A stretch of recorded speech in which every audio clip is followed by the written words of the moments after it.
Bonjour à tous, bienvenue. Il est considéré comme l'une des dernières victimes du système de répression du régime de Patrice Talon. Joseph Aïmansé est sorti de prison mercredi dernier seulement après 2 mois de séjour. Enseignant, il est directeur d'école, syndicaliste, il est le secrétaire général du syndicat des enseignants contractuels et permanents du Bénin, SINEC Bénin, membre du bureau confédéral de la CSTB, membre du Parti communiste du Bénin. Joseph Aïmansé est allé en prison à 1 mois du scrutin législatif pour avoir appelé à un attroupement non autorisé sur l'esplanade de l'Assemblée nationale à Porto-Novo. Avec lui, nous revenons sur les derniers événements de l'actualité, son incarcération, la main tendue du chef de l'État, la 8e législature, l'opposition et les perspectives. Joseph Aïmansé, bonjour, bienvenue. Bonjour, monsieur le journaliste.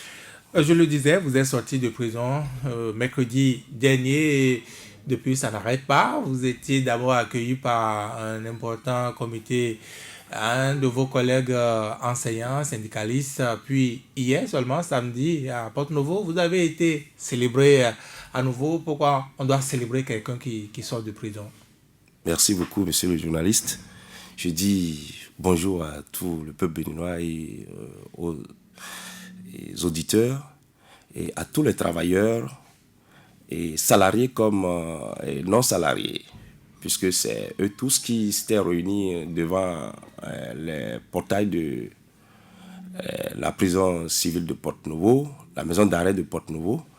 Et c'est ça que vous avez constaté et ça vous a impressionné et vous vous demandez si on peut célébrer quelqu'un qui est sorti de la prison. C'est dire donc que c'est des raisons, il y a plusieurs raisons qui vous amènent en prison. Il y a des raisons de délits de droit commun. Quand c'est des délits qui ne sont pas des délits d'orgueil ou de délinquance, et c'est des délits patriotiques, le peuple vous adule, le peuple vous célèbre. Donc, c'est un petit exemple que je vous donne. Il y a une dame qui était à la place d'Etofa quand la police républicaine m'arrêtait. Cette dame demandait qu'est-ce qui se passe, qu'est-ce qu'il a fait, il est assis et vous l'arrêtez, pourquoi? Elle n'avait rien compris. Elle a appris que j'ai été emprisonné. Et le jour où les gens se sont réunis devant le portail et manifestaient leur joie, elle a couru, a bousculé tout le monde pour venir en disant c'est devant moi qu'on l'a arrêté, c'est devant moi qu'on l'a arrêté. Elle a suivi le cortège important, impressionnant, qui m'a conduit de la prison civile jusque dans mon domicile et est restée à l'écoute jusqu'à se présenter hier à la célébration, à la commémoration. Alors là, vous comprenez aisément avec moi que tous les prisonniers ne se ressemblent pas et il y en a qui sont à célébrer et c'est le cas donc de Aïmansé Joseph que je suis. Pourtant, c'est une violation de la loi qui vous a conduit en prison. Dites-vous que la loi, il y en aura toujours, hein, mais puisqu'il y en avait eu par le passé, qui n'ont pas été la loi du peuple, qui ont été des lois des dirigeants contre le peuple, comme une partie de la constitution de notre pays, notamment à l'article 66, que je pense qu'on va évoquer. C'est comme ça que des lois ont été votées par des soi-disant députés de la 7e législature. Au nom de ces lois, il y a le code pénal qu'on m'a opposé pour m'arrêter. Et ce code dit, en son article 240, qu'il ne doit pas avoir attroupement, il ne doit pas avoir manifestation sur des places publiques si ce n'est pas autorisé. Et dites-vous, si on devrait attendre que toutes les manifestations soient autorisées, le président actuel ne pourrait pas revenir au pays pour être candidat, puisque vous savez très bien, c'est démêlé avec l'ancien pouvoir. Mais nous avons violé des tests qui interdisent des attroupements. Et nous avons organisé des manifestations. Et les mêmes voies que nous avions empruntées, c'est les mêmes voies que j'ai empruntées et on m'arrête. Donc, ce pouvoir m'arrête. Joseph Aymassé, donc c'est en toute conscience que vous êtes allé au marché de Wando mobiliser les femmes pour venir le lendemain manifester sur l'esplanade de l'Assemblée. Vous voyez les responsabilités que je porte. Je suis suffisamment responsable pour répondre de mes actes. Je sais très bien que ce code doit être déchiré, comme des lois ont été déchirées. La loi sur l'apartheid, la loi sur l'esclavage, et au Bénin, la loi sur la taxe civique.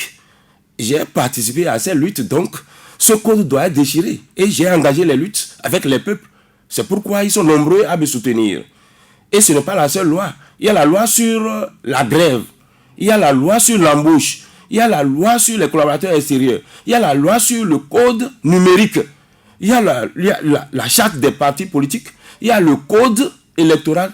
Toutes ces lois doivent être abrogées. Et c'est pour ça que j'étais allé donc au marché, parce que c'est là où nous avons le concentré donc de nos populations.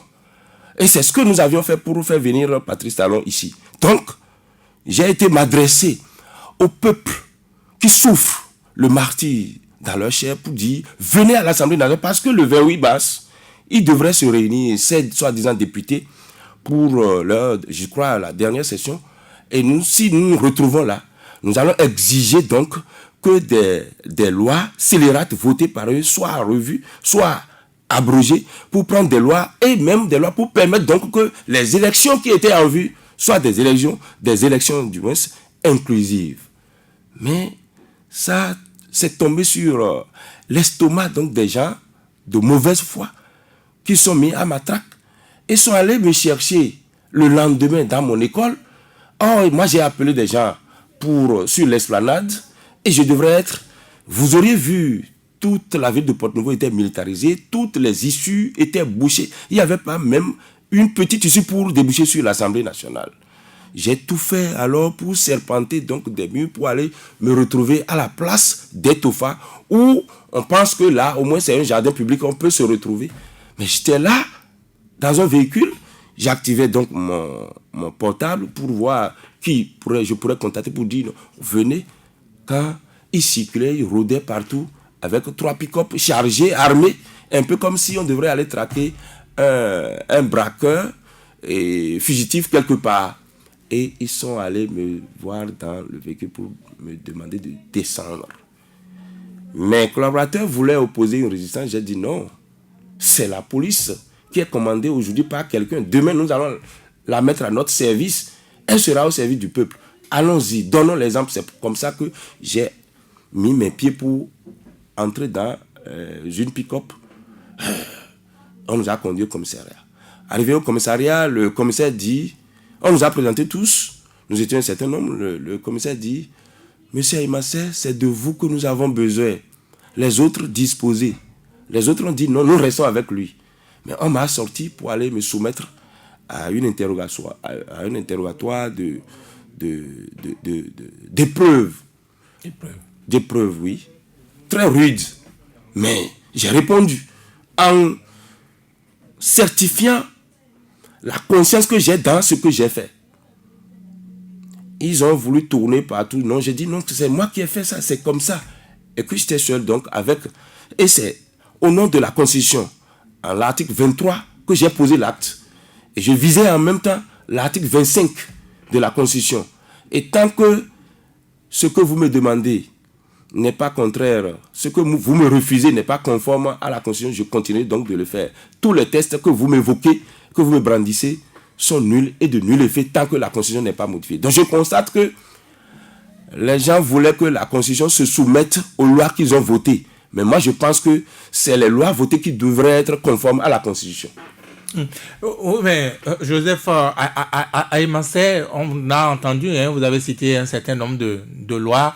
Quand vous entendez parler, on mesure votre détermination, on a l'impression que vous n'êtes pas sorti pour vous reposer non plus, pour être discipliné. Naturellement, je ne peux pas... Il n'y a pas de discipline là. Mes actes sont posés dans la discipline la plus stricte, doublée de patriotisme, et mon incarcération que j'ai, malgré moi, accepté donc respecte, se retrouve donc dans la discipline. Et ma sortie, l'accueil est dans la discipline et le combat se poursuivra de manière que la vraie discipline et le patriotisme soient valorisés. Si vous regardez les lois les articles de la Constitution que j'ai cités, ces articles montrent clairement que dans un pays, si vous avez des lois qui contrarient la loi fondamentale, vous avez le droit donc de manifester contre, de protester contre et d'utiliser toutes les voies et tous les moyens pour en arriver à la suppression, à déchirer ces lois. Et c'est donc dans ce processus que ma sortie s'est faite. C'est dans ce processus que les travailleurs m'ont appelé et ont célébré ma sortie pour me décorer. Ils m'ont désigné comme leur député.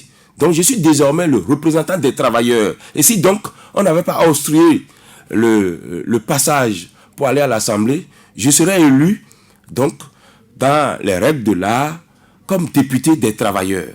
Et comme il y a un pouvoir, le pouvoir actuel l'a refusé, conformément aux tests scélérats qu'ils ont votés, les travailleurs m'ont donné l'écharpe d'un député. Ils me l'ont porté hier. C'est pour ne pas vous créer des problèmes que donc je me contente de montrer tout simplement l'écharpe. Pour vous dire que j'ai les attributs d'un député des travailleurs et que je dois alors m'assumer du début jusqu'à la fin pour que le peuple soit libéré. Vous avez été élu sans élection.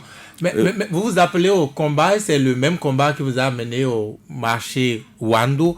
Mais visiblement, vous n'êtes pas suivi. Le peuple que vous appelez, on a l'impression que ce peuple ne vous entend pas pour l'instant. Est-ce que ce n'est pas désolant pour vous? Est-ce que vous ne le ressentez pas mal? Non, pas du tout. Vous savez, les circonstances dans lesquelles les peuples que j'appelle exercent aujourd'hui, voyez, allez regarder. Lorsque on vote des tests et on installe un état de siège sur les portails des populations, dans les rues, un peu partout, au point où on se demande, mais on est dans quel pays? Est-ce qu'il y a eu la guerre entre-temps où les chars circulent? Il n'est pas facile, il n'est pas donné à n'importe qui donc de sortir. Les gens craignent, ils veulent bien manifester contre ce qui se passe, mais ils se disent, mais qu'est-ce qu'ils veulent faire de nous?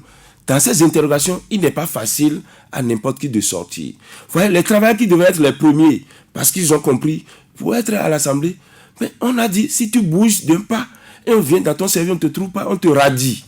On dit, mais si tu... C'est-à-dire, on est un peu comme dans un état policier. Quand c'est comme ça, ne demandez pas aux femmes de marcher qui veulent vendre, qui veulent avoir le minimum parce qu'on les a cassés dans les rues et aucune activité ne marche. Ils sont là, elles préfèrent aller s'asseoir devant leur étalage, même s'ils n'encaissent pas un seul sou. Qu'on vienne leur dire, où est ton ticket? Est-ce que tu as payé? Et au moins ils auront l'occasion de dire, je n'ai pas vendu, je n'ai rien vendu. Ça là, c'est déjà une manière d'exprimer le mécontentement. Donc, ils préfèrent là, et c'est comme ça donc que ceux qui ont voulu même venir n'ont pas pu parce que toutes les voies étaient bouchées. Et on dirait que c'était la guerre dans notre ville, capitale, ce 28 mars. Dans ces conditions, je ne pouvais pas avoir plus, je ne pouvais pas avoir mieux. Donc, que de me contenter donc des gens qui passent pour dire, mais est-ce que tu as appris que les députés se voient aujourd'hui? Oui. Mais qu'est-ce qu'on doit faire? Ils vont là pour encore nous causer des torts. Est-ce qu'on ne peut pas se les gens disent, laissez-les faire ce qu'ils font, ça va finir un jour. Ça va finir un jour, ça ne finira pas de lui-même, mais c'est les mêmes qui vont s'organiser parce qu'on a déjà vu ça par le passé. Un passé du parti État PRPB de Kérékou, on sait que même si le père veut parler aux côtés de son enfant, il faisait attention. Quand la maman veut parler, il faisait attention. Mais le peuple s'est donné les ressources intrinsèques pour venir à bout de ce régime. Et vous le savez. Donc, c'est déjà une histoire pour nous. Alors, le peuple est en train d'étudier. Oui, le peuple, c'est cela. Oui. Quand vous étiez en prison, puisque c'est là où vous étiez quand on a fait le scrutin du 28 avril, il est sûr, il est apparu que votre espoir, c'était que les choses tournent, que cette élection n'ait pas lieu. Mais le peuple, comme celui de Wando, les vendeurs de Wando, sont restés à observer Oui, les choses. Monsieur le journaliste, et c'est vrai, on peut dire qu'il y a eu élection, mais il n'y a pas eu élection. Hein. Il n'y a pas eu élection. Ce qu'il y a eu, c'est ce que nous avions déjà connu. C'est-à-dire, une parodie, c'est une manière de faire comme et de paraître aux yeux de l'opinion publique que nous avons. Vous voyez, vous demandez la démocratie, non, nous avons fait élection pour cacher la dictature installée, l'autocratie installée. C'est ce qu'il y a eu, il n'y a pas eu élection. S'il y avait eu élection, je suis sûr, celui qui se serait réclamé candidat du pouvoir en place, aucun d'eux ne serait élu. C'est clair. Et c'est ça qui est confirmé dans le refus d'aller voter. Le taux de participation que la structure chargée d'organiser les élections a donné est déjà surévalué. Et la structure qui est chargée de superviser l'a encore à nouveau surévalué. Et on est passé d'un taux à un autre, que je ne veux même pas évoquer parce que ça ne ressemble à rien. C'est comme un cultivateur qui a son propriétaire de champ, qui a travaillé sur les limites de son champ. Et un superviseur, un passant vient dire, non, ton champ ne s'arrête pas là. Hein. Ton champ est venu jusqu'ici et a augmenté encore la superficie de ce paysan. Le paysan dit, non, mon domaine ne va pas jusque là où tu indiques là. Mais comme tu es le chef, tu veux me donner plus de choses là. Bon, j'accepte. Donc, ils sont là, dans la peur dans le ventre. Un jour, le peuple viendra leur montrer la superficie, les limites de leur champ. Donc, le Parlement, là, ce n'est pas un Parlement du peuple. Mais contre votre gré, la 8e législature a pris court et s'en va pour 4 ans. Non, bon, c'est ce que ceux qui ont organisé les élections, ceux qui ont fabriqué les tests disent. Mais ils savent très bien que ces tests sont contre le peuple et le peuple, à tout moment, peut remettre en cause ce Parlement. Ça peut être en train de se passer là où nous sommes là maintenant, vous et moi, ça que nous ne savons pas sur le terrain. Parce que la volonté populaire est spontanée. Quand ça arrive, personne ne peut l'arrêter. C'est comme l'appel de Dieu. Quand Dieu appelle, on ne dit pas je viens. C'est ça là, qui va se passer. Parce qu'on a déjà vu ça. En 1989, en juin, Kérékou avait organisé l'élection présidentielle et a utilisé les voies et moyens malgré le refus du peuple avec 2 bulletins, un noir, un blanc et un rouge, où c'est le non qui a dominé et le blanc était par terre, on piétinait. Les militaires sont venus chercher les urnes et ils sont allés travailler, renverser tout pour transformer le non en oui. Et Kérékou s'est retrouvé à 99,98%. Mais est-ce que Talon n'a pas anticipé avec la militarisation de l'Assemblée nationale? Vous y êtes allé ces derniers temps? Oh, bon, vous savez, quand je suis sorti le 29, j'ai eu juste le temps de parcourir l'itinéraire que les organisateurs m'ont tracé en véhicule jusqu'à mon domicile. Et je vous avoue, je n'ai pas eu le temps. C'est des visites sur visites, des contingents qui débarquent. Je vous apprends que le dispositif n'est pas tout à fait démonté donc à l'Assemblée nationale. Oui. Donc c'est resté le même. C'est presque resté le même. Donc ils ne sont pas fatigués encore. Mais c'est une bonne chose, monsieur le journaliste. Je préfère qu'ils l'étendent même dans toutes les villes comme ils l'ont fait un peu avant les élections ou pendant les élections pour permettre à notre peuple de s'habituer réellement au corps kaki, pour déceler les faiblesses qu'il faut pour qu'il n'ait plus de difficulté à renverser cette vapeur-là, cette tendance-là. Puisque ça va se faire lorsque nous serons habitués correctement donc, au corps kaki. Mais la fraternisation des peuples, puisque ce ne sont pas des... Je crois que ce ne sont pas des militaires étrangers qui sont là. Si c'est des Béninois, je suis sûr, ils vont apporter leur grain de sable en aidant le peuple donc à avoir gain de cause et disons, renverser cette autocratie-là. Parce que ça n'a pas deux noms. C'est la dictature, c'est l'autocratie. Joseph, et ça, on aura... À Emancé, comment vous avez vécu de votre prison les événements du 1er du 2 mai? Oui, d'abord, les événements du 28 mars. Du 28 avril. 28 avril, merci beaucoup. Vous savez, les prisonniers m'ont pris comme une référence politique. Et j'ai tardé de ça pour leur enseigner beaucoup de choses. Et ils m'ont écouté. Vous avez fait du militantisme. Absolument. Et c'est indiqué, c'est normal. Et il faut les éclairer. Ils ne savaient rien de ce qui se passait. Il n'y avait pas de gens pour... Donc je suis allé. S'ils veulent, ils n'ont qu'à continuer d'envoyer les militants en prison. Ils n'ont qu'à continuer. Nous allons un jour travailler au point où disons, le soulèvement va partir donc des prisons. Pour gagner. Ne professez pas des... Bon, non. Si les gens continuent de tirer la queue du diable, le diable va sortir. Parlez-nous de alors, le 28 avril. Le 28 avril. Ça a été intéressant en prison. Oui, bien sûr. Les gens ont dit, mais comment il envoie qui voter là maintenant? Mais qui va voter? Et on était là à regarder, à suivre l'actualité. Heureusement que vous avez eu une radio terrible qui va continuer de nous aider, je pense. Donc on écoutait de manière à voir qu'il y a eu soulèvement. Ici et là, les prisonniers jubilaient. Ah bon, pourquoi? C'est pour dire donc que là où ils sont, ils ne pouvaient rien, mais ils constatent que des gens sont plus fâchés que sur le terrain, tout en étant en liberté, sont plus fâchés de la situation et manifestent. Donc, ils sont auréolés de manière que ils disent, mais c'est bien, ils félicitaient. Ils disent, oui, chef, vous avez raison, s'adressant à moi. Chef, vous avez raison. Vous êtes ici. Le président Patrice Talon pensait que si vous êtes sur le terrain, c'est en ce moment que vous serez... Mais vous êtes enfermé ici et pourtant des choses se passent. Félicitations à vous. C'est sûr que c'est le travail que vous aviez fait. Est-ce que ça veut dire qu'il n'y a que des opposants en prison? Non. Bon, opposants, quand on parle d'opposants, on va dire militants de partis politiques. C'est le peuple, tout le peuple entier qui se constitue aujourd'hui en opposant. Et c'est ça qui est confirmé dans les urnes. Si nous admettons le taux qu'ils nous ont donné, le reste là, qui s'est refusé d'aller voter. Mais pourquoi ils ne sont pas allés voter? C'est parce qu'ils n'ont pas intérêt dans ce qu'on leur a présenté. C'est un mets empoisonné qu'on leur a donné, ils ont refusé de manger. Ceux qui sont déjà habitués au poison, ils sont allés donc prendre, parce qu'on leur a donné le remède et ils se sont retrouvés là-bas. C'est des gens que vous avez vu mal placés, même leur échappe. Ils ne connaissent rien. Ils ne peuvent même pas sortir, aller dans leur quartier pour dire qu'ils sont élus députés. Je ne sais pas si vous avez mené des enquêtes. Moi, depuis ma prison, j'ai enquêté.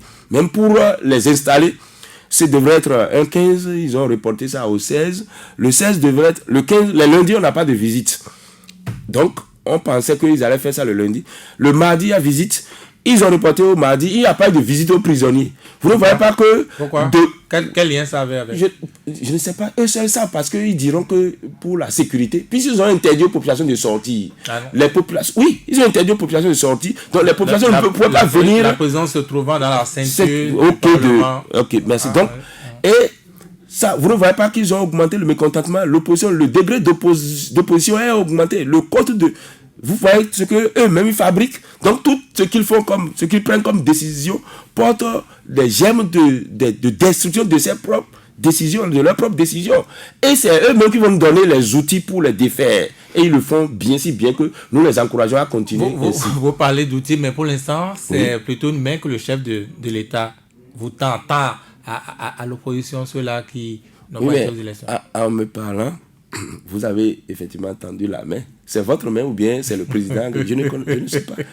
Puisque moi, je l'ai suivi avec les prisonniers au journal s'adressant au peuple béninois. Je ne l'ai pas vu tendre une main. Quelqu'un qui est venu, qui s'est tué d'abord depuis les 1er et 2 mai. Il ne s'est rien dit. Son gouvernement s'est réuni. Il n'a rien dit donc de la tuerie organisée volontairement.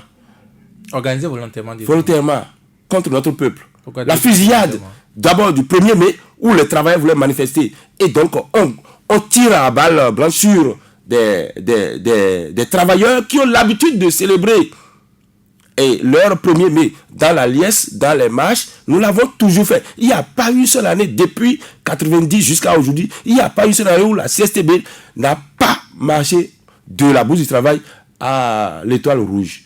Et c'est de tradition donc pour le peuple. Le peuple s'attendait à voir ça. Quand on les a gazés, on a tiré à balles blanches sur eux, des gens russes, des blessés graves. Et le lendemain, on organise une fusillade aveugle contre le peuple et on vient en tant que chef d'État se présenter devant sa nation et on ne dit rien de ça. On n'a même pas fait cela jusqu'à réunir un conseil des ministres et on dit qu'on évalue les dégâts matériels, c'est-à-dire les biens abîmés pendant cette manifestation-là. Et on oublie de parler des âmes enlevées par balle. Et vous parlez de main tendue. La main est tendue à qui?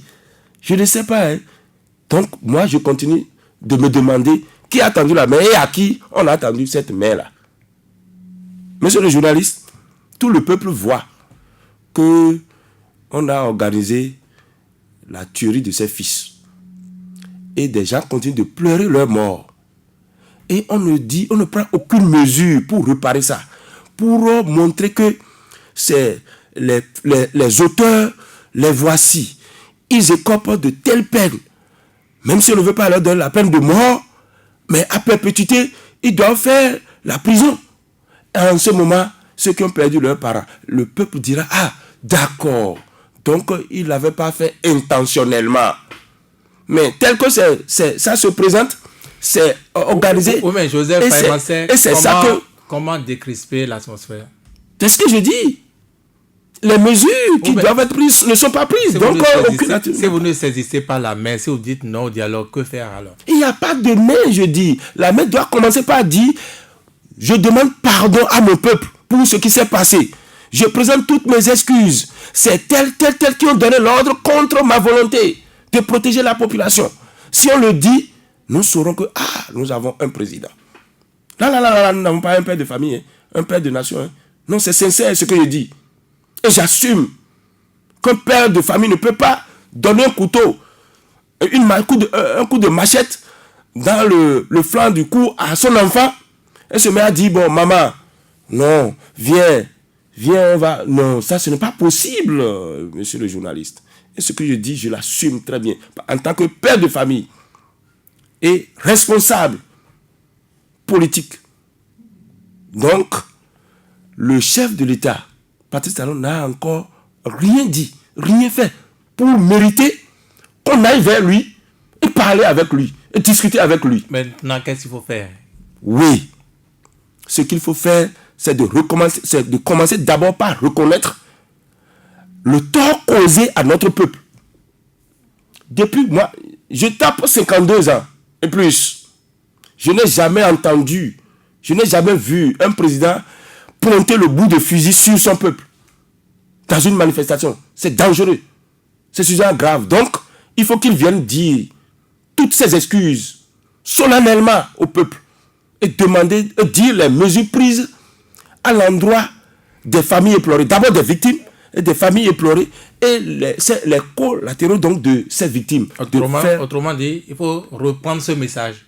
Il faut qu'on revienne encore. Voilà, devant la nation. Et comme ça, on va l'écouter. Il n'a pas été écouté. Et c'est pourquoi vous sentez ce que vous voyez là. Il n'a pas été... Donc, lorsqu'il va revenir, on va programmer, on va annoncer. Nous allons mobiliser tout le peuple, l'attention du peuple, à le suivre attentivement. Et préconiser même des mesures que le peuple va utiliser pour l'aider à réussir son quinquennat. Mais tel que ça s'est passé, qu'ils n'attendent rien de ce peuple-là. D'ailleurs, il a dit qu'il ne veut pas, je suis en train de paraphraser, qu'il ne veut pas que le peuple l'adule, que le peuple le porte en triomphe. Le porte en triomphe, d'accord.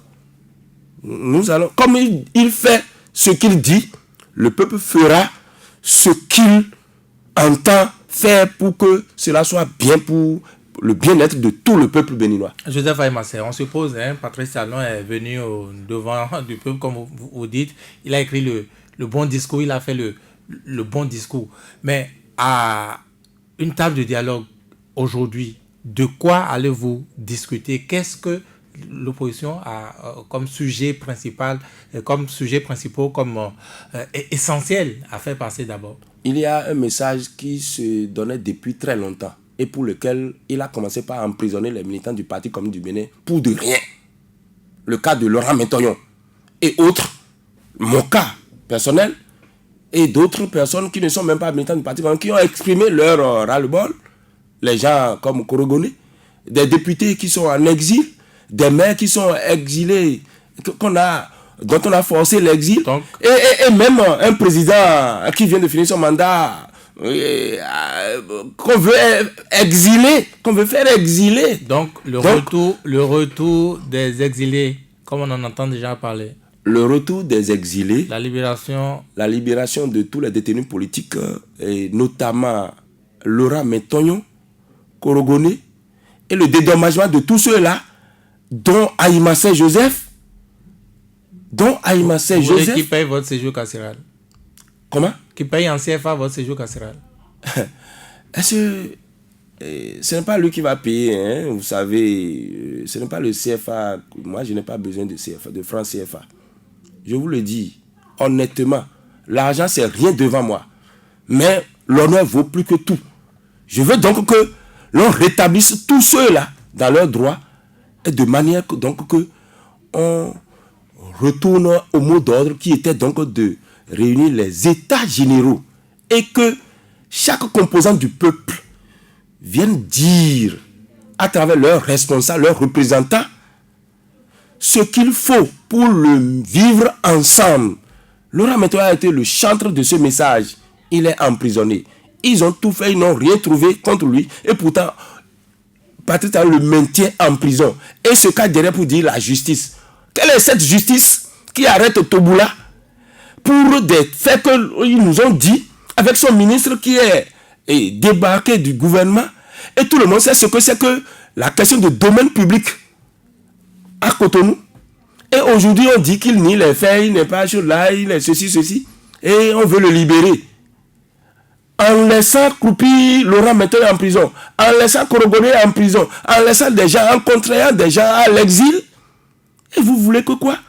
Non, monsieur le journaliste. Le peuple est en train de s'organiser. C'est pourquoi donc il y a des comités de résistance dans tous les quartiers, dans tous les hameaux. Oui, mais vous, les communistes, vous dites ça il y a longtemps. D'ailleurs. Oh, mais vous savez, le message du Parti communiste du Bénin ne tombe jamais dans le vide. Puisque c'est ce que le peuple met en œuvre que le Parti communiste reprend et travaille et polie et resserre. Ce n'est pas nous qui mettons en jeu les méthodes de lutte. C'est ce que le peuple même met en œuvre. C'est ça que nous peaufinons, nous travaillons et on sert le produit fini et c'est plus digeste. Les comités d'action au temps du PRPB, vous savez ce que ça a été? C'est les comités d'action qui ont défait Kérékou. Et le pouvoir de Kérékou, je ne sais pas si vous en avez une idée, mais je sais, en vous regardant physiquement, vous êtes d'un certain âge. Moi, je l'ai vécu proprement. Donc, et j'ai été très actif dans les graffitis, dans tout ce qu'il y a eu pour défaire ce régime-là. Même, donc, bon, je ne vais pas tout dire ici, quand même. Vous pouvez avoir besoin des mêmes moyens. Non, le peuple met en jeu déjà les mêmes moyens parce que lui, il a une police politique qui se met en civil pour aller arrêter les gens dans les maisons, dans leur domicile. Même à 5 h du matin, on peut aller vous réveiller. Vous avez un collègue de profession qui a été réveillé à 6 h ou 7 h qu'on a embarqué. Pas de civil. Hein. Et comme il y a cette police politique qui agit, un peu comme si nous étions en Allemagne, en Allemagne nazie, mais ici aussi, ça se prépare déjà. Le peuple regarde dans les ressources intrinsèques et s'organise. Donc nous encourageons toutes ces manières de s'organiser, de défense, ces manières de défense du peuple pour qu'un jour nous puissions avoir un soleil resplendissant, un soleil qui va nous aider donc à débarrasser de notre pays tout ce qui a comme pourriture, souillure et qui nie l'éthique, le patriotisme et qui veut donc que l'on se mette à genoux. Notre peuple ne se mettra pas à genoux devant un homme. L'opposition politique s'organise en rang dispersé. Vous ne vous entendez pas sur les moyens de lutte. Faut-il recourir à l'extérieur ou pas? Ça a été la querelle entre le Parti communiste du Bénin et la FCBE, même si en fin de semaine, on nous a fait dire qu'ils se sont entendus. D'abord, il faut distinguer, quand nous parlons de l'opposition, les partis politiques d'opposition, il y a des partis politiques fabriqués à l'opposition. C'est-à-dire? des gens qu'on a dit, bon, non, vous, là, vous débarrassez de nous, vous mettez à l'écart, vous continuez de dire que vous êtes opposés à nous, nous savons à quel jeu nous jouons, il y a des gens comme ça, hein, et vous les verrez, c'est eux qui sont les premiers à dire, bon, nous saisissons la main, qui n'ont même pas vu, et ils se le disent. Bon. Ben, il y a d'autres qui ne sont pas habitués à la lutte contre la dictature. Il n'y a que le Parti communiste du Bénin, hier Parti communiste du Dahomey, que j'ai fait pour devenir Parti communiste du Bénin, qui connaît les méthodes de lutte contre la dictature et l'autocratie. Donc nous sommes les maîtres, c'est nous qui enseignons. Et si vous, par orgueil, vous vous écartez de nous, bon, on vous laisse. Vous allez tomber dans la chose et nous vous aurions prévenu, nous vous attaquons. C'est le cas donc de, si vous voulez, hein, la FCB qui aurait demandé que l'article de restaurer, qui demande que l'article 66 soit activé. En fait, notre pays n'est pas agressé par l'extérieur. Notre pays est agressé par ses propres fils. Le peuple est agressé par ses propres fils. Donc ce n'est pas de l'extérieur. Si c'était de l'extérieur, même si c'était de l'extérieur, je vais dire, on ne tolérerait pas que... Parce que en 77, le 16 janvier 77, c'est pas l'étranger qui est venu défendre le peuple béninois. Je sais pas, moi j'étais au CE2. Je passais au CME quand ça se passait. Mais il faut vous dire, les populations se sont mobilisées dans tous les hameaux. À nous petits, on nous a dit de prendre des bâtons.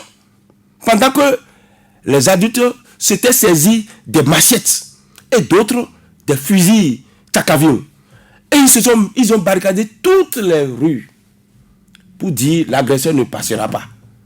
Et résultat, les militaires, les mercenaires ont pris la fuite. C'est les militaires béninois qui ont défendu la patrie. Il y en a qui étaient morts. Paix à l'âme de ceux-là. Mais ils ont mis en déroute la bande de mercenaires.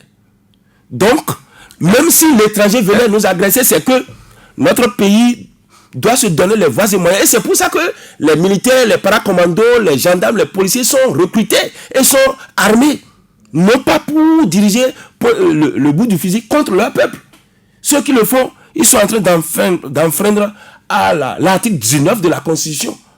Et ils vont répondre de leurs actes. Chaque gendarme, chaque militaire, chaque policier, républicain ou non, qui frappe, qui traque un citoyen sur l'ordre d'un chef, qu'il soit ministre ou président, il en répondra demain. Parce que notre Constitution, en son article 19, qui est là toujours, interdit cela. Ils peuvent refuser des ordres qui portent atteinte aux droits de l'homme. Donc, en regardant sur le paysage politique, même national, international, on peut constater que il n'y a nulle part où l'international, comment vous appelez, la communauté internationale est intervenue pour arranger quoi que ce soit. Ils sont intervenus en Libye. Y a-t-il la paix en Libye? Ils sont intervenus au Mali. Y a-t-il la paix là? En Centrafrique. En Côte d'Ivoire où ils ont exilé Gbagbo pour donner la place à leur poulet Ouattara qui est là. Est-ce qu'il y a eu la paix encore? Et c'est au Bénin qu'il y aura la paix. Le parti commun du Bénin s'est toujours élevé contre ce genre de choses. Quand Yarima Père tuait ses fils, et la communauté internationale de la France notamment devrait venir et prendre une base ici à Cotonou pour intervenir au Togo, nous avons refusé. Nous les avons combattus. On a combattu les militaires français, ils ont été obligés de plier bagage pour retourner donc peut-être en Côte d'Ivoire avant d'intervenir au Togo. Donc nous sommes contre l'invasion impérialiste. Et nous le demeurons toujours. Vous avez toujours été contre l'invasion impérialiste, comme vous dites, mais... Et c'est ça qui a fait que nous avons donné la chasse à Lionel Zinsou, qui était un de leurs valets, pour travailler afin que Patrice Talon s'installe comme président. Donc il n'était pas destiné pour être président dans notre pays. Est-ce que vous ouvrez la brèche? Je vous pose une petite question très rapidement. Est-ce que vous ne regrettez pas aujourd'hui d'avoir chassé Zinsou, comme vous dites? Non, nous ne regrettons pas. Et je dis encore ceci, et ça m'engage. Si demain, Lionel Zinsou se présente contre Patrice Talon comme président, nous allons chasser Lionel Zinsou et prendre encore Patrice Talon. Ah bon? C'est notre sorcier, c'est le sorcier de la maison. Nous savons qui lui a donné la sorcellerie. Et quelles sont ses capacités donc d'attaquer les enfants. Donc, le jour où nous allons décider donc de lui arracher la sorcellerie, mais c'est plus facile. Mais mieux que si on prenait un valet français. Vous vous rappelez, pendant la campagne, quelque part, Lionel Zissou avait eu un accident, quelque part dans un truc de Niki là-bas. Non, à Djougou. À Djougou. Vous savez ce qui s'est passé? Les militaires birinois n'étaient pas encore allés sur les lieux quand des militaires paracommandés français ont débarqué sur les lieux. C'est eux qui ont renseigné nos militaires. S'il était élu président, vous voyez donc directement comment la France prenait en main la gestion de notre pays. Ce n'est qu'un petit exemple que je vous donne. Mais notre sorcier qui veut nous manger là, nous allons lui placer l'os qu'il faut mettre dans la gorge pour lui arracher tout ce qu'il a appris comme ça et maintenant rétablir l'enfant qu'il a attaqué. Oui, mais pour l'instant, vous ne trouvez pas la recette contre ce sorcier. Qui vous l'a dit? C'est peut-être parce que ça ne vient pas au moment où vous le voulez. Le peuple le veut, pas vous en tant que journaliste, mais le peuple. Mais le peuple est en train de se donner. Quand il y a un feu dans la maison et on ne garde pas la tête sur les épaules, on s'affole, on n'éteint pas le feu. On aide le feu à embraser tout, à tout brûler, à tout consumer. Mais il faut regarder. Le feu est venu de quel est le vent qui souffle? Quel est le vent qui balaye? De quel côté? Et que faire pour préserver le minimum tout en éteignant le feu? Alors, le peuple s'organise et c'est là où vous avez les comités de résistance qui agit et qui va agir. Est-ce que donc de l'expérience de la destruction du PRPB, parce que c'est le PRPB qui est là maintenant. Le PRPB bis, est-ce que le Parti communiste du Bénin est un parti vieillissant d'ailleurs? Vous avez 52 ans, vous avez dit vous êtes l'un des jeunes militants de ce parti-là. Est-ce que le Parti communiste du Bénin ne devait pas changer de moyens? Il n'a pas quelque chose à changer à ces moyens de lutte? Ben, les moyens de lutte qui portent toujours, peut-on les changer? Puisque en fait, il ne faut pas, prendre les... Nous n'allons pas faire comme des mercenaires. Nous n'allons pas faire des Gestapo. Non. C'est le peuple. Le Parti communiste du Bénin a le devoir d'éclairer le peuple, lui indiquer la voie pour réaliser la révolution. Depuis longtemps, on a l'impression que vous prêchez dans le désert. Ne vous écoute pas. Non. Si nous sommes à la démocratie, c'est grâce au Parti communiste du Bénin. Mais combien de députés Parti communiste du Bénin on a eu depuis 90? Est-ce que vous avez suivi notre désapprobation de la conférence nationale dite des forces vives de la nation? Il paraît que c'était une erreur de votre part. Non! C'était un marché de dupes, on avait dit. Et ça continue d'être un marché de dupes. C'est ce que vous disiez déjà à l'époque. Vous avez vu, j'ai dénoncé l'article 66 de la Constitution. Si nous étions là, nous n'avons pas fait ça. Et donc, les forces vives n'étaient pas à la conférence nationale. Les forces vives, c'était les forces qui s'étaient battues pour défaire le régime du PRPB, de Mathieu Kérékou, qui devrait être à chose, mais on les a écartés. Et on a monté des gens, des organisations, de ci ou de ça, pour venir donc parler au nom du peuple qu'ils ont contribué à martyriser. Ceux-là peuvent-ils penser le bien du peuple? Et c'est comme ça qu'ils ont fait une constitution pour les riches, pour les proches du pouvoir, à la dévotion donc de la France, de manière que nous avons continué notre combat avec le peuple et nous avons arraché donc des pans donc de la volonté du peuple de manière à enrichir un peu. C'est là où le régime de demande, nous sommes allés au régime de déclaration. Donc quand il y aura manifestation, il sera question d'informer l'autorité qui est là, tout simplement, et de manifester. Et non faire une demande d'autorisation de manifestation. Vous comprenez bien ce que je dis? Et c'est ça qu'on a ramené dans le code pour dire que la manifestation doit être autorisée. Monsieur le journaliste, supposons que vous soyez maire et que dans votre commune, vous gérez mal et les populations doivent se révolter contre vous et exiger votre destitution et vous envoient une demande d'autorisation de marche pour destituer le maire. Pouvez-vous autoriser? Vous ne pouvez pas. Donc c'est ça que nous avons refusé, c'est ça qu'ils ont ramené. C'est pourquoi pour destituer le maire d'Adjong dans le temps, En 2000, en 2000, en quelle année j'ai fait ça? 2013 ou 2014, j'ai pas la mémoire.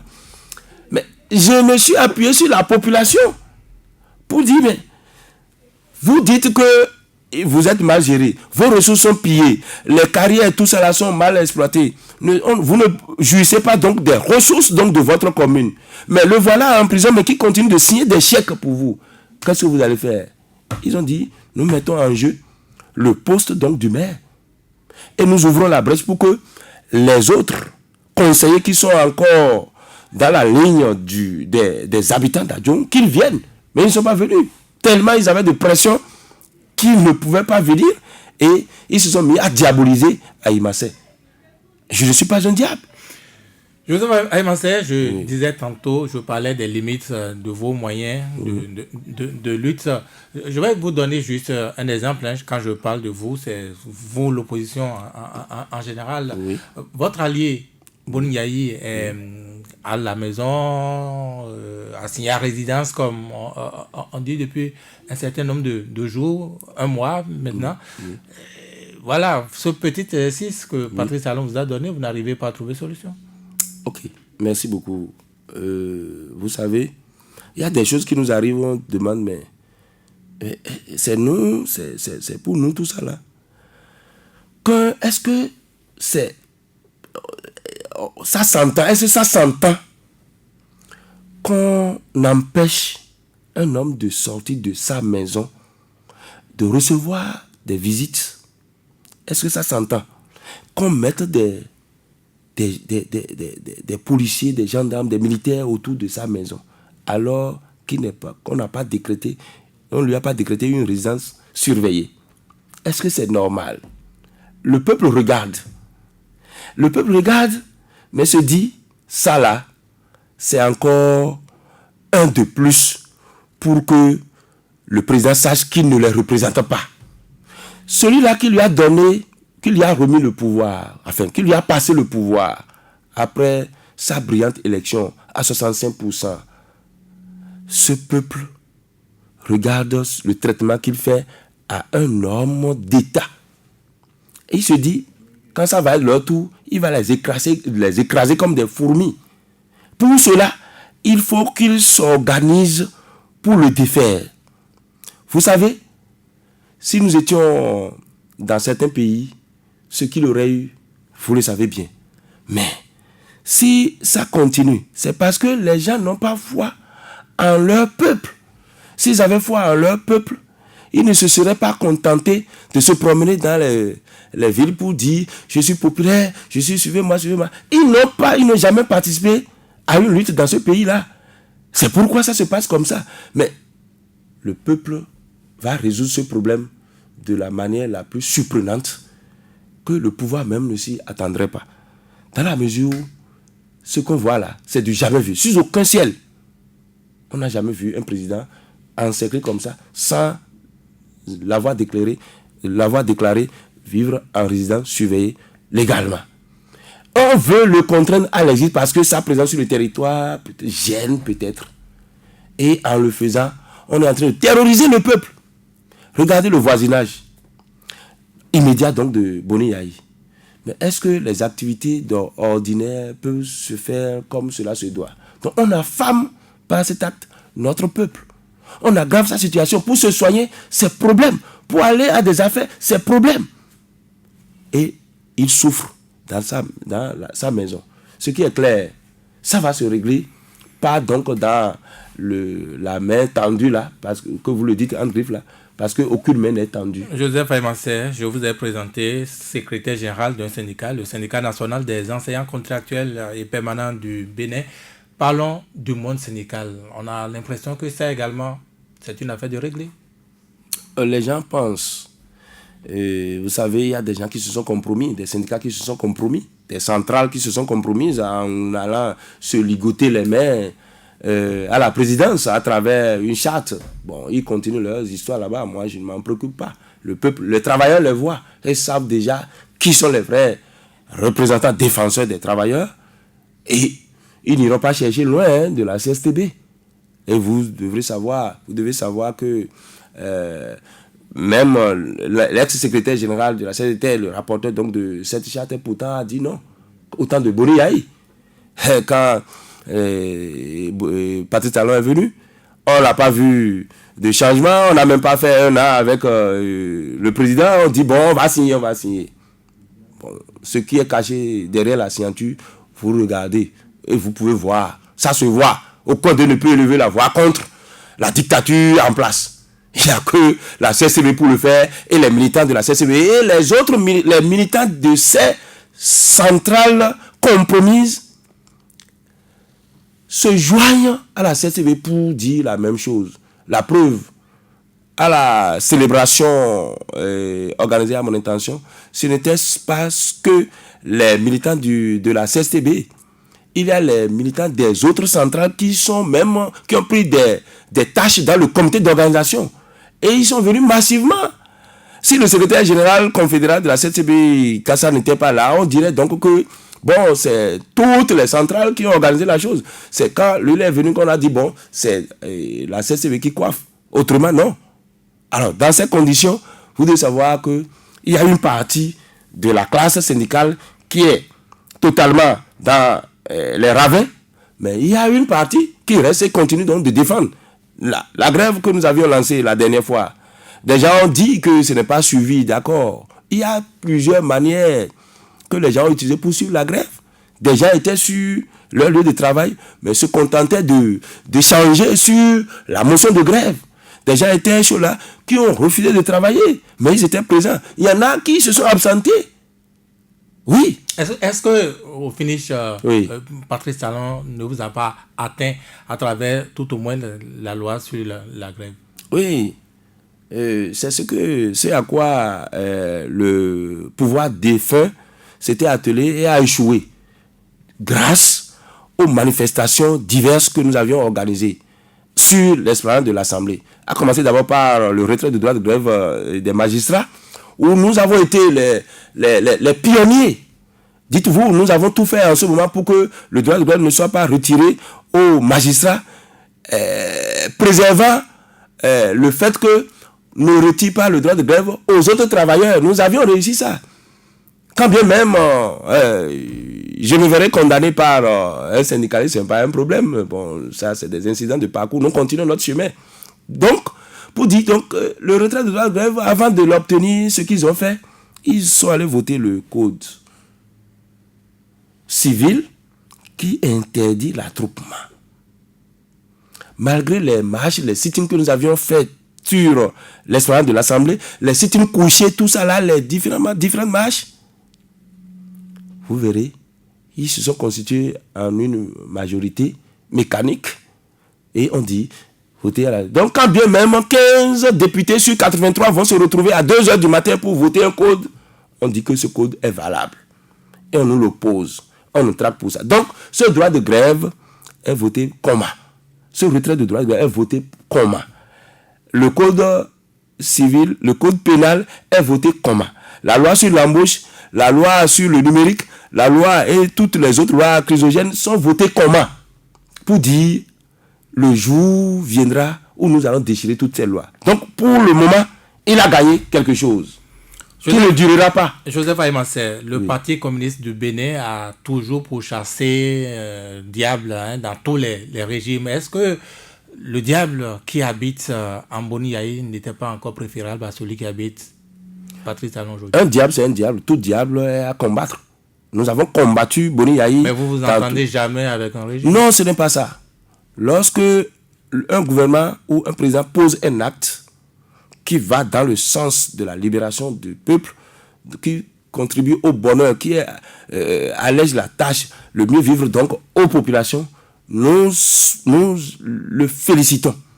Et nous l'encourageons à poursuivre dans ce sens. Lorsque la mesure de ne pas percevoir la contribution chez les filles, les élèves filles, nous avons salué cette mesure car c'était l'aboutissement du combat de l'UNAPEB dirigé par Kouroupo, qui est un militant du Parti communiste du Bénin. Paul Kouroupo, militant du Parti communiste. Lorsque les militants de l'UNSEB ont mené des luttes, des combats avec les étudiants et le droit d'inscription a été supprimé, a été réduit à 200 francs ou à 6200 francs. Nous avons salué cette mesure. Nous avons demandé, puisque dans notre programme, le programme du Parti communiste, c'est de rendre sans frais l'école. C'est de rendre l'école gratuite. L'université gratuite, accessible à tout le monde. Parce que c'est le lieu de savoir. Il faut permettre que notre peuple sorte donc de l'ignorance. Et qu'il faut que l'enseignement, l'éducation se fasse en langue maternelle. Dans les langues maternelles, pour permettre que même le paysan dans son champ puisse avoir des revues scientifiques pour améliorer sa production. Quand un pouvoir va poser ses pas, nous allons l'encourager. Et quand le pouvoir de Boni Yayi a demandé que des langues soient utilisées dans les écoles, des langues maternelles soient utilisées dans les écoles, nous l'avons accompagné. Même mon enfant a soutenu sa thèse sur les langues, l'utilisation, l'apport des langues maternelles donc, dans l'apprentissage du français. Mais nous avons soutenu ce truc-là. Si le président Talon vient et supprime ce programme, pensez-vous que le peuple va l'accompagner? Pensez-vous que le parti commun va l'accompagner? Donc on dira qu'il constitue un diable pour le peuple et le parti commun du Bénin ne peut qu'accompagner le peuple dans la traque de ce diable. Donc qu'on ne dise pas que nous n'acceptons jamais le pouvoir, c'est faux. Nous avons un programme. Quand les candidats se présentaient, nous avons dit, nous autres ne sommes pas candidats, mais voici notre programme. Celui qui choisit ce programme, nous allons le soutenir. Puis vous avez soutenu Patrice Talon par la suite. Malgré qu'il n'ait pas accepté notre programme, il a même refusé de venir. C'était de l'orgueil. Est-ce que vous ne devriez pas demander pardon au peuple béninois? Pourquoi? Vous ne tardez pas de le faire. Pourquoi? Parce que vous dites qu'il traque les Béninois, il fait tout ce que vous avez décrit, vous dénoncez là. Oui. Est-ce que vous parce que nous avons travaillé pour qu'il vienne. Oui, parce que non, pas du tout. Nous avons expliqué que nous ne devons pas accepter une recolonisation de notre pays, une nouvelle recolonisation de notre pays. Et le peuple nous a accompagnés. Si le peuple n'était pas d'accord avec notre programme, il n'allait pas nous accompagner à ce pourcentage-là. Donc le peuple a travaillé avec le Parti commun du Bénin, avec la Convention patriotique des forces de gauche.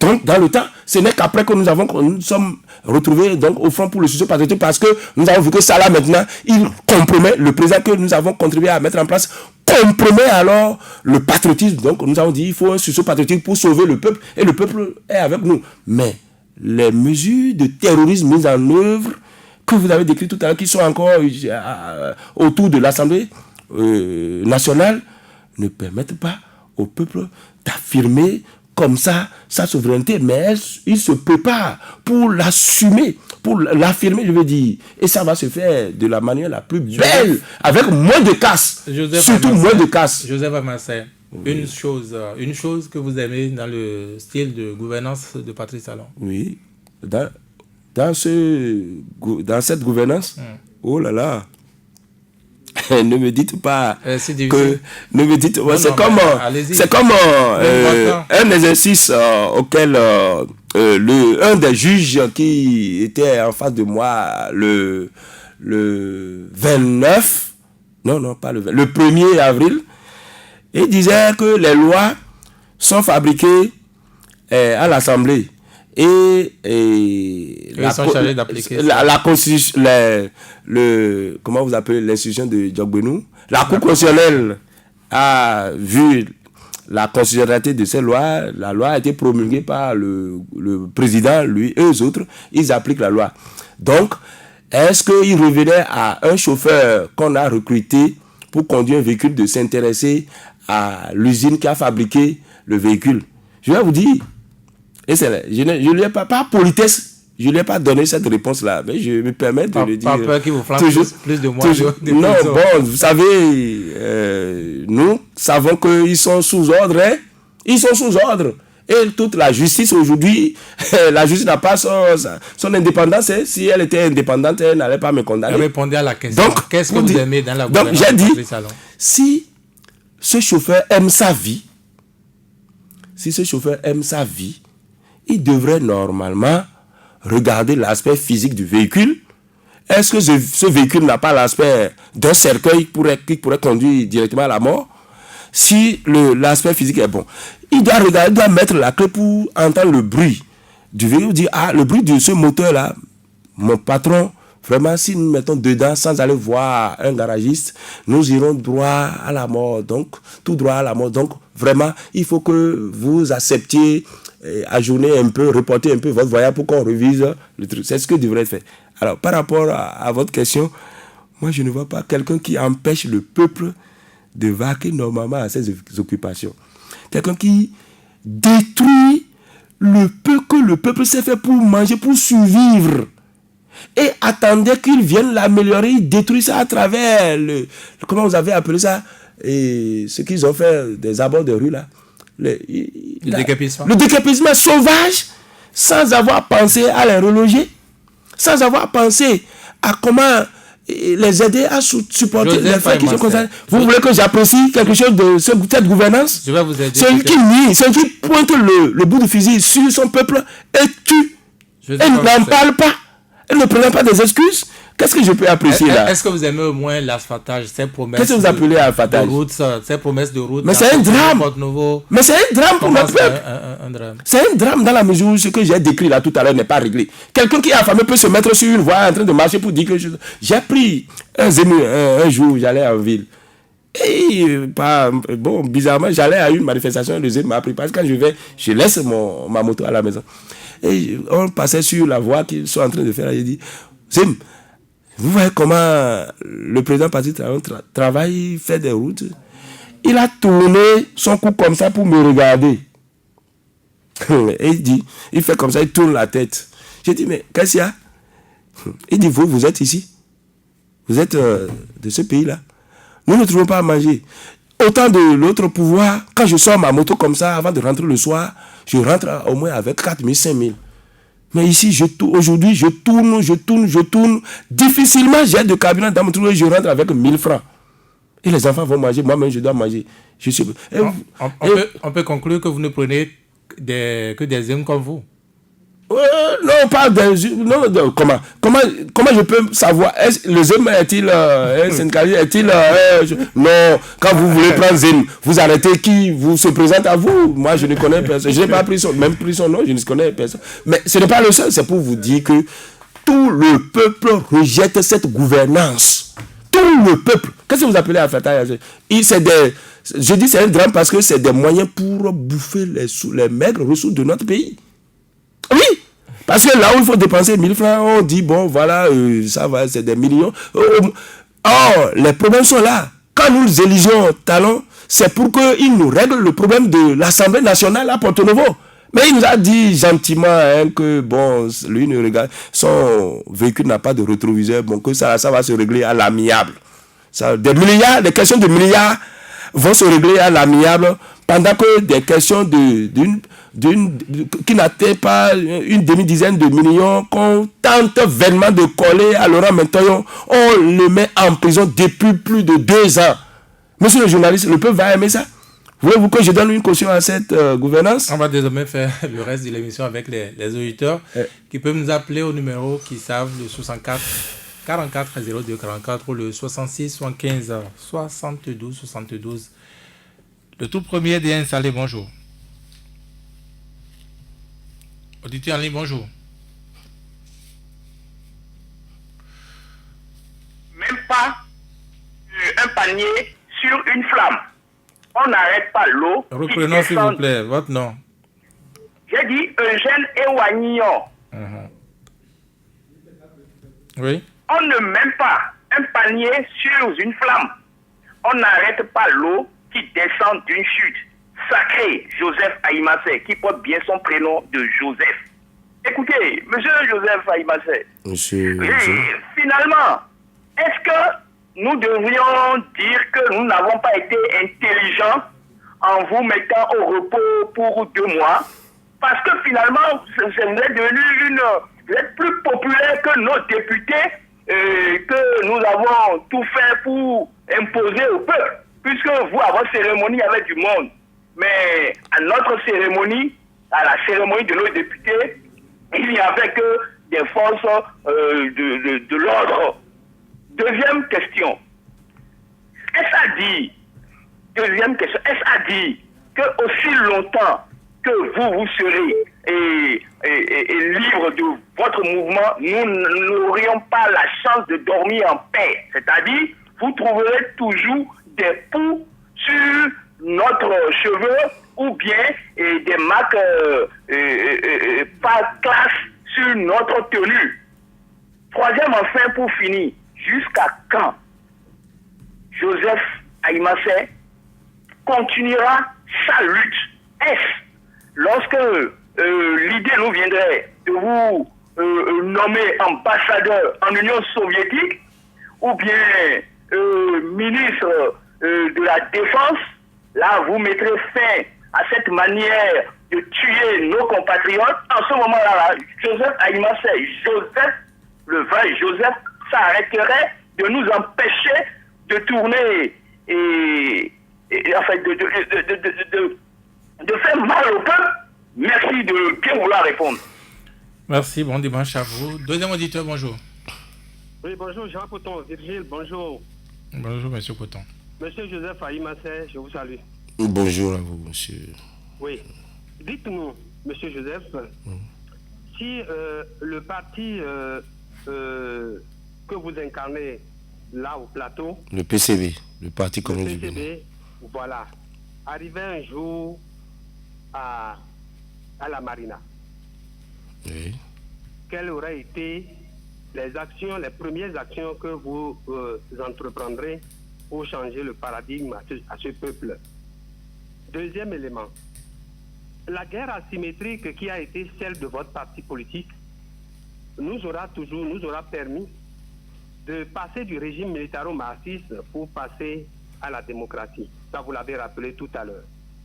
Mais je voudrais vous demander, est-ce qu'il n'est pas temps que le PCB change un peu de vision pour permettre à ce peuple d'évoluer? Parce que tout à l'heure, vous aviez dit que même si en 2021,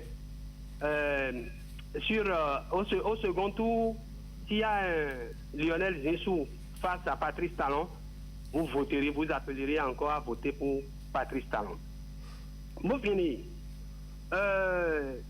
tout au long de cette émission, vous avez dénoncé un certain nombre de lois au motif qu'elles ne sauraient se lever au-dessus de la Constitution du Bénin, qui est notre loi suprême. Ça, c'est très clair. Mais quand on vous entend, l'argumentaire que vous avez développé lorsqu'il s'est agi de l'appel de la FCBE aux forces extérieures pour sauver la démocratie, vous avez tenu un discours qui me paraît un peu antinomique à votre vision, à ce que vous aviez dit auparavant par rapport aux lois dont il faut déchirer les choses là.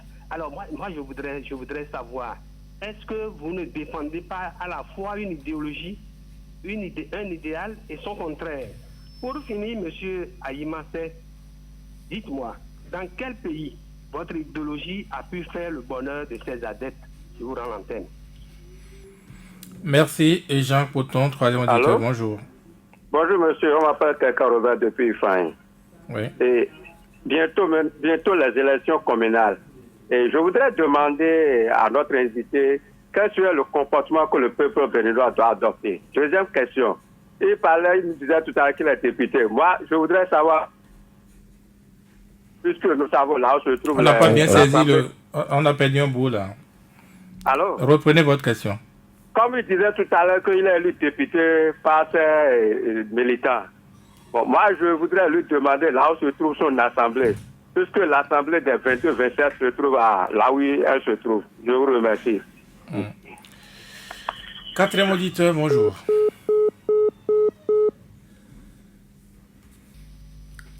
Oui, vous êtes là, bonjour. Allô? Oui, votre nom. Sébastien Yonrosso. Merci. Et je salue votre invité. Ma première question, je vais demander, oui, on constate que les syndicalistes au Bénin maintenant ne parlent plus. C'est parce qu'ils ont peur d'être enfermés, d'être jetés en prison comme vous, qu'ils ne disent plus rien.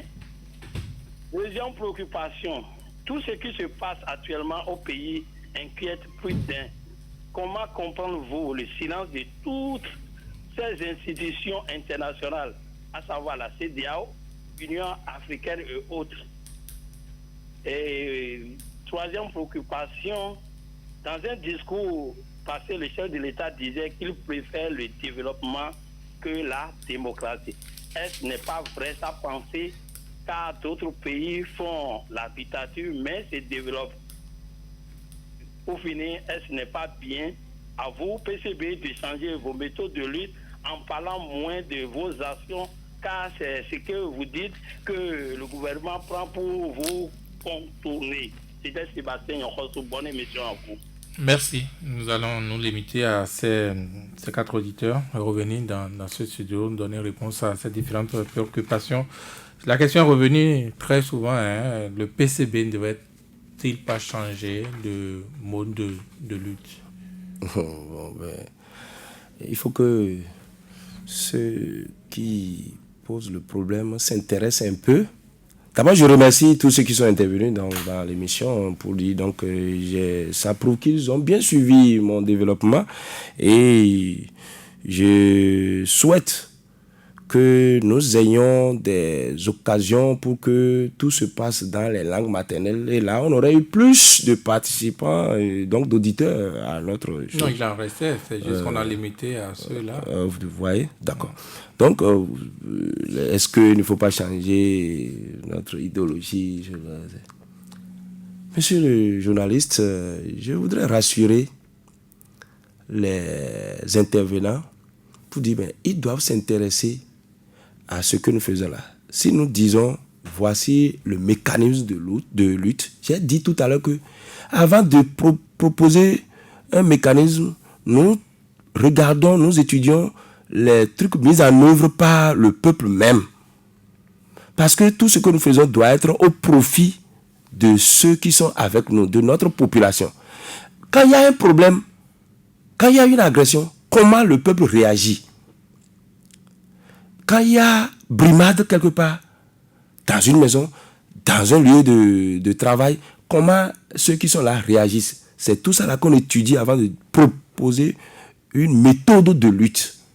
Et c'est de ces éléments que nous avons proposé les méthodes de lutte que nous utilisons. Et naturellement, les peuples nous accompagnent. Inefficaces. Non, les peuples nous accompagnent. Et c'est ça qui a donné, c'est heureux que les gens aient compris, c'est ça qui a donné lieu à détruire la machine de répression du général Mathieu Kérékou. Je ne sais pas si vous mesurez cet exploit-là, fait par le peuple et fait par d'autres régimes, même au temps de Soglo, pour interdire la taxe civique. Mais c'est des soulèvements des populations paysannes, donc qui ont abouti, qui ont contré le président Soglo d'alors à prétester de la dévaluation du franc CFA en janvier pour décider de la suppression de la taxe civique. Sinon, on nous disait toujours qu'on ne peut jamais supprimer la taxe civique.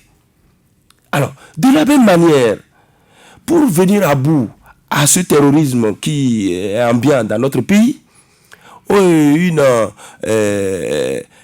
exil forcé qu'on impose à des démocrates, à des gens, des députés, à un président de la République. Mais c'est les méthodes que le peuple aime utiliser et nous ne pouvons que leur donner tous les contours qu'il y a. C'est pourquoi les comités de résistance et d'action sont encouragés par le Parti communiste du Bénin, par l'opposition dans son ensemble, pour que nous soyons accompagnés. Si ces comités étaient efficaces, étaient renforcés, lorsque j'avais lancé l'appel du 28, ben les gens seraient nombreux à l'Assemblée, quel que soit l'armada de policiers, de gendarmes, de militaires qu'on aurait dit, les gens seraient sur là. Et là, le combat serait engagé en même temps. Il n'y aurait pas eu donc un député à l'Assemblée. Vous avez vu au Burkina Faso. Mais écoutez, qu'est-ce que Compaoré ne faisait pas à son peuple, subir à son peuple? Mais il faisait tout. Mais je ne sais pas si vous savez qu'il y a un parti communiste voltaïque. Je ne sais pas si vous savez. Je ne sais pas si vous savez qu'en Côte d'Ivoire aussi, il y a un parti communiste. Nous sommes donc pas seuls dans le pays. Et très souvent, même en Tunisie,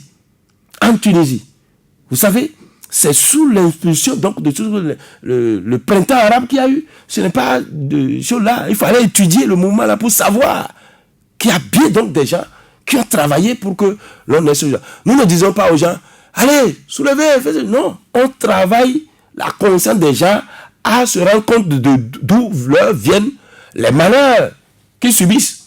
Et c'est le même cas dans notre pays. C'était passé, maintenant, ça va se passer également.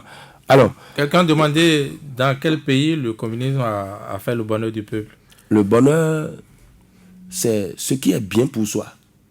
Vous savez, ce n'est pas quand Vigile est journaliste que je sens mon bonheur. Moi, mon bonheur, qu'est-ce que je fais? Est-ce que ça me profite? Regardez Castro dans son pays, Fidel Castro dans son pays. Combien d'années de privation, comment ils ont appelé ça? Cette mesure de priver tout le peuple donc de toute assistance, mais ils ont été les meilleurs, ils ont produit les meilleurs médecins qui sont allés secourir les États-Unis lors de l'attaque à chose, de leur symbole d'honneur là. Est-ce que vous voyez? Pour vous dire donc que chacun sent le bonheur dans son pays, c'est l'œuvre donc du Parti communiste du Bénin. Il n'est pas tenu de dire que, bon, en France, c'est le Parti communiste du Bénin, en Algérie, c'est le Parti communiste du Bénin, en Russie, c'est le Parti communiste du Bénin. Mais lorsque le Parti communiste du Bénin, lorsque le Parti communiste faisait son pôle en Russie, mais tous les Russes se sentaient heureux. Et c'est ça qui faisait mal aux États-Unis, qui ont été obligés de s'organiser pour détruire ce régime en Russie. Et c'est ça qui a permis donc de donner tous les vocabulaires en disant ils sont violents, ils sont ci, ils sont ça, pour diaboliser les partis communistes, notamment au Bénin, les partis communistes, ceux qui nous n'avons jamais exercé une violence. Lorsque tu dis j'ai faim et on t'envoie la police pour te dire de ne pas le dire, qui est violent là? Qui fait la violence? Lorsque tu réagis, tu dis ah laissez-moi, je dois dire que j'ai faim, on dit que tu es violent. C'est ce qui se passe. Donc, le bonheur, s'il n'y a que vivre la démocratie pour se sentir dans le bonheur. Quelqu'un qui dit... Jean Coton, si vous permettez, demander pour coller à votre dernière préoccupation, mais si le Parti communiste du Bénin accédait au pouvoir au Bénin, quelles seraient ses premières actions? C'est pourquoi nous, dans tout ce que nous disons, nous proposons déjà ce qu'il faut faire. Quand nous prenons l'école, nous avons même fait un forum sur l'école, lorsque les résultats ont été catastrophiques au début de l'ère du... Donc, c'est réformer le système éducatif. En tenant compte des besoins des populations pour qui l'école est créée. L'école n'est pas faite pour le président de la République. L'école est faite pour les fils du pays. Vous, population de telle localité, de telle nationalité, que voulez-vous que votre école vous produise? C'est en fonction de ça que vous envoyez des gens pour faire des propositions, accompagner donc l'école. Donc, on veut qu'il y ait que dans chaque classe, qu'il y ait un maître. On veut que dans chaque localité, qu'il y ait d'école. On veut que lorsque les gens vont à l'école, quand ils finissent le cursus, qu'ils trouvent à faire. Mais aujourd'hui, notre école produit des hommes au chômage. Et on va continuer de faire ça. Et il n'y a même pas facilité de finir le cycle scolaire. Pour parler du cycle universitaire, mieux ou pire, le gouvernement a dit que c'est même un luxe d'envoyer son enfant à l'université, que tout le monde n'est pas tenu d'aller à l'université. Pensez-vous que un gouvernement qui proclame cette idéologie veut le développement? Et on dit que, quelqu'un nous disait, a dit que le président Talon dit qu'il préfère le développement à la démocratie. Dans quel pays de dictature il y a eu développement? Il n'y a jamais de développement dans un pays de dictature. Non. C'est plutôt... Vous voulez me dire que la France, ou bien la France n'est pas un pays développé? La France, c'est la démocratie. Les États-Unis, pensez-vous que c'est la dictature là-bas? C'est la démocratie. Vous ne pouvez même pas insulter là-bas. C'est la démocratie. Et vous ne pouvez même pas insulter ici, mais là-bas on peut insulter. On peut même lancer la pierre, lancer la chaussure au président. Oui, quand on n'est pas content de lui, on lui envoie des choses. C'est ça la démocratie. C'est pour dire, je ne suis pas d'accord avec toi. Ici, je ne sais pas si à la fin de l'émission, on va m'envoyer même la police me chercher. C'est comme ça. C'est ça le développement. Vous avez peur de retourner en prison? Moi? Oh, si j'avais peur, lorsque vous m'avez invité, je ne serais pas venu faire les déclarations pour dire que je ne suis pas d'accord avec la gouvernance de Patrice Talon. Puisque le peuple n'est pas d'accord. Et le peuple ne lui permettra pas de mettre la main encore sur moi. Ça, je le dis. Avoir l'effervescence qu'il y a eu à ma libération, il faut dire que je ne suis pas n'importe qui. Pour le peuple, je suis précieux pour le peuple. Et la cérémonie qui a eu lieu hier constitue un élément. Je vous dis, je suis le député et quelqu'un a demandé où se trouve mon assemblée. Mon assemblée, c'est dans le peuple. Mon assemblée, c'est partout. Parce que quel est le rôle du député? Le rôle du député, c'est de voter des lois et de contrôler l'action gouvernementale. Je contrôle l'action gouvernementale partout avec le peuple et je dis ce qui est, je leur dis. Ça là, ce que le gouvernement a fait est mauvais. Donc mon assemblée est ambulante. Je suis député d'un parlement ambulant. Donc sollicitez-moi partout, même au WC, je viendrai vous défendre. Et nous allons faire la défense ensemble. Et si le gouvernement sollicitait vos bons services dans une ambassade à la tête du ministère, c'est la question de Eugène Wayon. Mais si c'était cela, depuis Soglo, je serais nommé à un poste juteux. Je dis Soglo, depuis Boni Yahi, pendant les 10 ans que je menais le combat contre sa gouvernance, il y a beaucoup de propositions. Il y en a eu beaucoup, je vous le dis. Je ne veux pas... Bon, il y a des choses qu'il ne faut pas dire. Mais si c'est la facilité... Vous savez comment, dans notre show là, il y a un embargo sur moi à l'université. Parce qu'un professeur J'étais en train d'animer une assemblée générale pendant les évaluations et il est venu m'agresser. Mais je lui ai répondu. Ah oui, je lui ai répondu et il n'a pas supporté. Il est allé mettre grappin sur mes études avec la complicité donc du chef de département. J'étais dans la sociologie en ce moment-là et je n'ai pas eu mes résultats de passage de la deuxième année en troisième jusqu'à aujourd'hui. Quand je suis inscrit dans une autre filière en anglais, pour aller en deuxième année, on met défaillant, c'est tout le temps. Bon, j'ai compris. Pour aller me réfugier donc dans ma profession, il y a des trucs qu'on gravit. Vous pouvez passer le concours le CAFCP, concours de conseil pédagogique. Après, vous devenez inspecteur. Je vous dis, et je ne trahis aucun secret, que j'étais reçu donc pour mon concours de CAFCP. Mais au résultat, on dit, parce qu'on est allé me le dire 1 an plus tard, qu'on ne peut pas lui donner ça. C'est comment on appelle? C'est l'appréciation qu'on a mis sur mon truc pour m'empêcher donc d'être conseiller pédagogique. Et depuis ce temps, j'étais fâché, je ne me suis pas présenté l'année qui a suivi. Les autres années, j'ai continué par y aller, mais je constate que ça ne va pas. Bon, j'ai dit d'accord. Donc, on allait me dire d'aller m'agenouiller à quelqu'un. Je dis, moi, m'agenouiller à quelqu'un. Si j'ai sacrifié mes études secondaires, j'ai sacrifié mes études universitaires, c'est à l'enseignement primaire où j'ai mon petit gagne-pain là, où je peux me contenter et défendre les miens, j'irai m'agenouiller. Ils n'auront jamais. Je ne suis pas agenouillé et je ne suis pas conseiller pédagogique. Je le serai et je serai inspecteur. Si j'avais accepté, il y a des syndicalistes qui ont été obligés de se raviser pour aller s'aplatir bouche, ventre contre le sol. Ils sont devenus conseillers pédagogiques, ils sont devenus inspecteurs. Joseph Faymassé, vous avez tellement je le ferai pas. De choses à dire. Juste quelques mots pour terminer cette émission. Déjà frère, je veux dire ceci.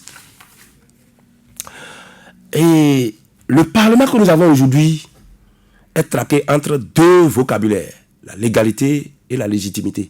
Et je vous dis de ne pas faire une grande distance entre la légitimité et la légalité. La légitimité s'est écartée un tout petit peu de la légalité, juste parce que, à ce niveau-là, il faut tenir compte de l'éthique l'éthique, de la morale, de la raison et de la volonté populaire. C'est tout ce qui s'ajoute à la légitimité.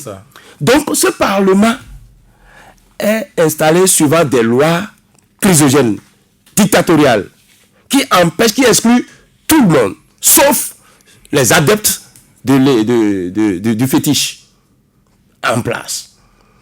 La légitimité, le peuple l'a démontré que c'est ceux qui se disent députés n'ont rien.